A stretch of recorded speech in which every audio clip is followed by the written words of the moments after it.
Interest in a new marijuana tax appears to be at a new high. No pun intended.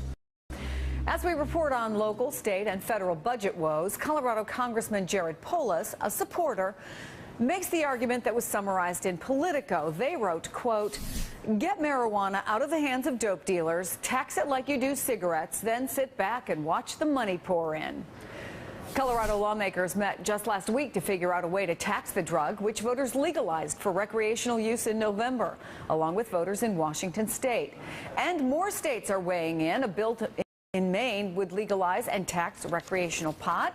It has 35 co-sponsors. Joining me now, Republican strategist and pollster Chris Wilson and political strategist and principal of Impact Strategies, Angela Rye. Good morning.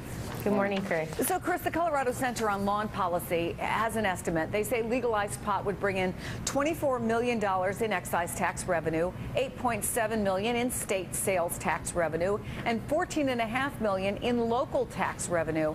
And supporters are obviously framing it by stressing this is a potentially huge windfall for states, cities that need this kind of money.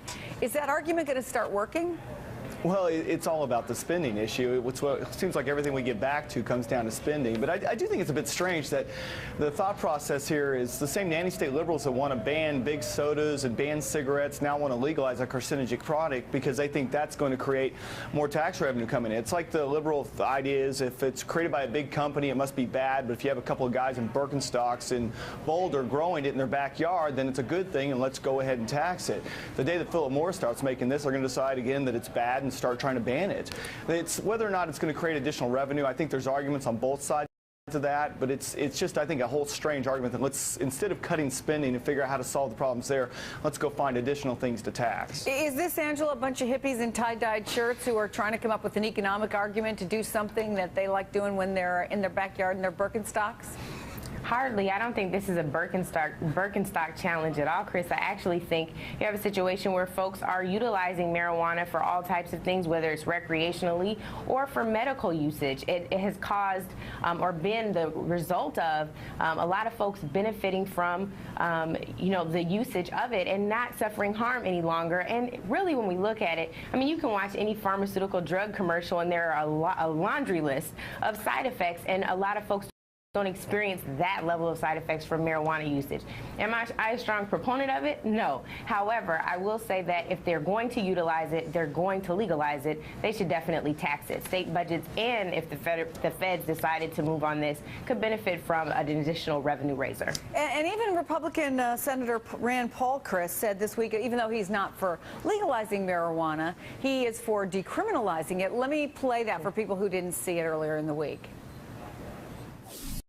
There are a lot of young people who do this, and then later on in their 20s, they grow up and get married and they quit doing things like this. I don't want to put them in jail and ruin their life. Look, the last two presidents could conceivably have been put in jail for their drug use, and I really think, look what would have happened. It would have ruined their lives. They got lucky, but a lot of poor kids, particularly in the inner city, don't get lucky.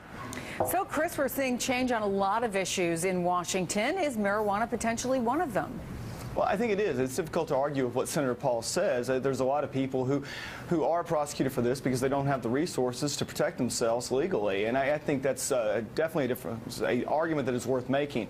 Again, but the whole process here, the idea of looking for additional things to tax, I guess, is what bothers me most about it. It's not about the legalization. But it's the fact that Washington and even state governments can't cut spending enough to where they can balance their budgets. So instead of that, they go out and look for more levels or more things to tax, and legalizing marijuana is just the next on the laundry list. And where do they go from there? And I think that's probably the bigger issue to me, not the legalization of marijuana, but just the fact that they can't get their spending under control. Angela, we're out of time, but let me ask you really quickly. We've got 2 states now, a third considering it. Is this just the start? I think it is just the start, and I wholeheartedly disagree that this is about an out-of-control spending problem. We have an economic crisis that we're just recovering from, and so we've got to figure out some real basic common-sense solutions. Angela Rye, Chris Wilson, great talking to both of you. Thanks, Chris. Former South African